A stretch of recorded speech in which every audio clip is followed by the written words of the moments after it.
ও যখন কাঁদছিল কেউ কিছু বলল না, শুধু এক বন্ধু পাশে বসে রইল।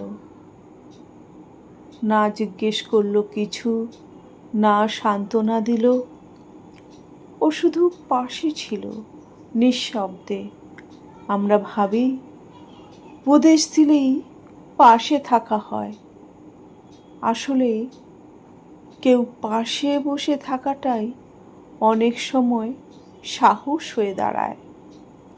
সব প্রশ্নের উত্তর লাগে না, সব কান্নার জন্য কথা লাগে না, কারো নীরব উপস্থিতি মনের অনেক গভীর ক্ষত সেলাই করে দেয়।